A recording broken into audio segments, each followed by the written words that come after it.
Hey everyone, I'm so excited. My D group is reading through the book of Exodus. And I've read the book of Exodus before a couple of times, and I just love the stories about God leading the Israelites out of Egypt. And I don't know, it's just so many awesome stories. And we started this week reading through Exodus, and I get to chapter 1, and I'm just expecting, okay, let's dive right into the story of Moses and what's going on with him and his life. And I'm reminded of a different story that is here in chapter 1. And it talks about two women who were midwives. And let me just give a little background. In chapter 1, we find out that the leader of Egypt, who was alive during the time of Joseph, has died. And there's been some time that has passed, and now the new king of Egypt, he doesn't remember Joseph. He doesn't remember the stories there, and he doesn't know him. And he looks around and he sees that the Israelites, they've been multiplying greatly, and this troubles him. And he decides to make rules, and he actually enslaves the Israelites and makes them do a lot of work for the Egyptians. But in doing that, God still allows the Israelites to grow and to prosper, and they're multiplying. Well, then here in verse 15 of chapter 1, the king of Egypt comes and he says something to these Hebrew midwives. In verse 15, scripture says, "Then the king of Egypt said to the Hebrew midwives, one of whom was named Shiphrah and the other Puah," he says, "When you serve as midwives to the Hebrew women, and you see them on the birthstool, if it is a son, you shall kill him. But if it is a daughter, she shall live."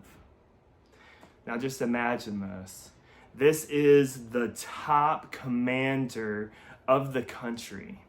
And this country has enslaved your people.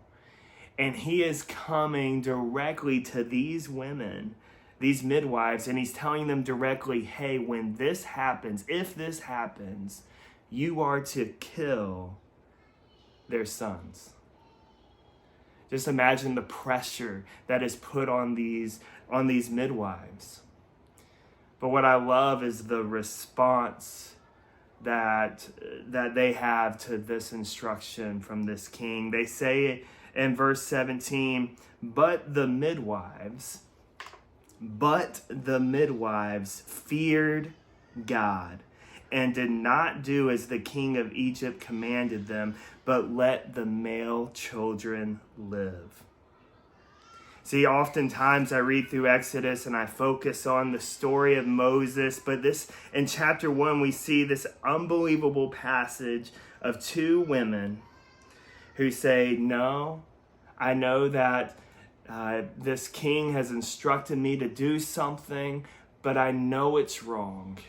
And I respect God. I fear him. I have an awe for him, and I want to do what's right because of who he is and because of what he's commanded me to do. So I'm going to choose, in light of all this pressure to do the wrong thing, I'm going to choose to follow God.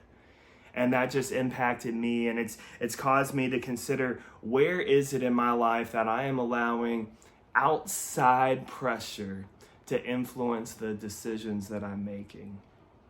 So I hope this passage and this testimony of these two women encourages you that even when the pressure's on from the enemy or from the world to go and to do the wrong thing, to instead of fearing the world, choose to respect and fear God. And I hope that this video encourages you to dive deeper into Scripture and ask God, what do you have for me today?